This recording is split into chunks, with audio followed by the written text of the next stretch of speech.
श्री सयाजी शिंदे यांची. ती दौड जी होती ती राजकीय दौड होती सयाजीची. मी साध्या आणि सोप्या शब्दात ते मांडू इच्छितो. राज ठाकरे नाटकात आता सयाजी शिंदे कलाकार का? राज ठाकरे ह्या नाटकामध्ये श्री सयाजी शिंदे हे कलाकार आहेत का? कारण लक्षात ठेवावं सयाजीनी की पिलेले चहा पाणी आज जे म्हणजे दिसत आहे सयाजीच्या समोर ठेवलेलं, त्याच्यावरून मला असं म्हणायचं आहे सयाजीला, सयाजी म्हणजे राज ठाकरेची ही वैचारिक संस्कृती बनली आहे. राज ठाकरेच्या घरी जे कोणी चहा पोहे घेते ना ते काढले जातात आणि ती महाराष्ट्राची संस्कृती नाही आहे. मग आज तुम्हाला हे पोक करून सांगण्यामागचा उद्देश हा आहे सयाजी की कधी काळी आमचा उदय सन्माननीय मंत्री उदयजी सामंत आणि माननीय उपमुख्यमंत्री शिंदे साहेब हे चहा पोहे खाल्लेले किंवा चहा पाणी पिलेले ते देखील ह्या ग्रस्तांनी काढलेलं होतं. आणि म्हणून मला हे म्हणायचं की कधी ना कधीतरी तुमचं सुद्धा चहा पाणी, जे मी माझ्या ट्विटमध्ये फोटोमध्ये कप दाखवलाय, हा जो कप आहे हा मी दाखवलेला आहे. हा कप सयाजींचा, हा कप मी दाखवलाय चहाचा. आणि म्हणून हे कधी ना कधीतरी हे काढलं जाईल ह्याच्यात मला शंका नाही. परंतु आज सयाजींचं पितळ उघडं पडलं. जे काही राजकीय प्रेरित होऊन रिप्लांटेशनला वृक्षतोड म्हणत आहेत सयाजी, हे बोलण्यामागचा हेतू हाच होता की ज्या प्रकारे काँग्रेसी कायम काय म्हणत होते, संविधान खतरे में है, तसं पेड़ की कटौती होनी है, हे वारंवार सयाजी बोलत आहेत. याचाच अर्थ त्यांचं जे पितळ आहे ते आज उघडं पडलेलं आहे, ते राजकीय पितळ आहे. आणि म्हणून अशा प्रकारच्या ज्या वल्गना ज्या चाललेल्या आहेत त्या वल्गनांच्या बाबतीमध्ये मला एवढंच म्हणायचं की जसं राज ठाकरे टन टन टोल टोल म्हणायचे, त्याच प्रकारे हे सगळं म्हणजे चालवलेलं आहे. आणि ह्या निमित्तानं मला सांगायचंय की जिथे वृक्षाचे म्हणजे करवत लावून किंवा कुऱ्हाडीने किंवा वृक्ष जबरदस्तीने तोडीने असं काहीच होणार नाही, तिथं चुकीच्या पद्धतीने नरेटिव्ह तयार केलं चाललंय.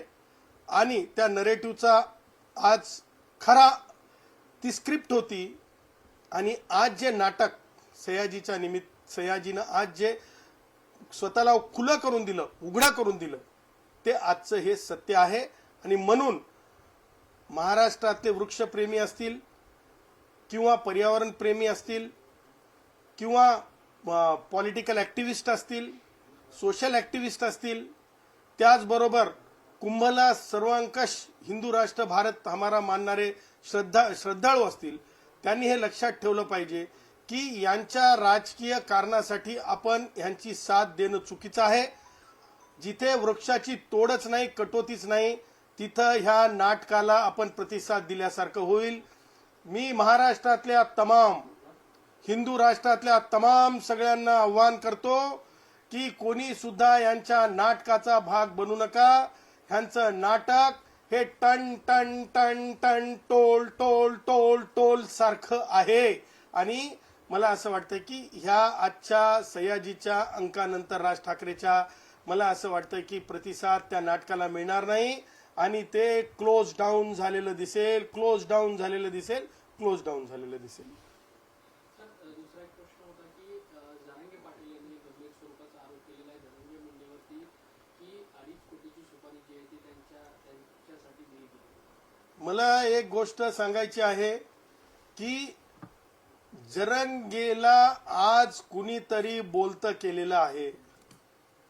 त्याचं कारण फार साधं आणि स्पष्ट आहे. ज्या वेळेस माननीय धनंजयजी मुंडे साहेब जे भटक्या विमुक्तांचे भगवान बाबांचे भक्त आणि त्याचबरोबर जे आहे माननीय लोकनेते गोपीनाथरावजी मुंडे यांचा राजकीय वारसा पुढे नेणारे नेते आहेत, ते जेव्हा अजितदादांसोबत मुख्यमंत्री महोदयांना भेटायला जातात त्याच वेळची ही वेळ हेरली जाऊन हे बोललं जातंय, ह्याच्या मागे एक कुभांड आहे. याच्या मागे हे कुभांड असं आहे की मुंडे कुटुंबीय जे कर्तबगार आहे त्या कुटुंबियांना कुठेतरी बॅकफूटवर न्यायचं. आणि म्हणून मला असं म्हणायचं की जरंग्या, अबे जरंग्या, भटक्या विमुक्तांचे, आमच्या वंजाऱ्यांचे, आमच्या एकूण कष्टकऱ्यांच्या कुटुंबातलं नेतृत्व असलेल्या धनंजय मुंडेंना तू बदनाम करण्याचा जे केविलवाणी प्रयत्न करत आहेस ना, तुला कायदेशीर कोलदांडा बसेल, कायदेशीर कोलदांडा बसेल. जरंग्या, आपल्या मर्यादेत राहा. खोट जास्त वेळ चालत नसतंय. आणि तू काय न्यायाधीश झालास काय बे? पोलीस अधिकाऱ्यांना निर्देश द्यायला आणि माननीय मुख्यमंत्र्यांनी गृहमंत्र्यांनी असंच करावं म्हणायला. तुझ्या काय बापाची शेती आहे का रे कायदा जरंग्या? तुझ्या बापाची शेती आहे का रे जरंग्या कायदा? हे राज्य फुले शाहू आंबेडकर आणि भारतीय संविधान, त्याचबरोबर हिंदू राष्ट्र भारत हमारा मानणाऱ्या लोकांचं हे राष्ट्र आहे. त्याच्यामुळे तुझ्यासारखे पाणी कम चायला इथे वाव नाही आणि जास्त शहाणपण करायचं नाही. तुला कायदेशीर कोलदांडा बसेल, तुझं झूटचे झूट बाजूला पडेल आणि त्या दिवशी तुला कायदेशीर मुसक्या बसतील. कारण तू जेवढंही त्रास द्यायचंय तेवढं देऊन झालं. आता तुझं सगळं जे राजकीय तुझे जे गॉडफादर होते त्यांनी मतलब साध्य करून घेतला आणि शेवटची लाईन म्हणून आजची वेळ हेरून जे तुला करायला लावलं ना, कारण करायला लावल्याच्या नंतर जे आहे ना, तू जे सगळं काही केलंस ना आज, ते म्हणजे तुला आता म्हणू नये. मी ज्या म्हणजे अभ्यासातून येतो, गुराखी साहित्यामध्ये म्हणतात की नाही, जसं नाचवलं तसं नाचलं जाणारं असतंय. सर्कस मध्ये सुद्धा नाचवलं जाणारं नाचत असते, त्याला जोकर म्हणतात सर्कस मधला. हे सर्कसी काम कायद्यात चलत नाही जरंग्या. हे तुला कायदेशीर आजचं इंजेक्शन आहे.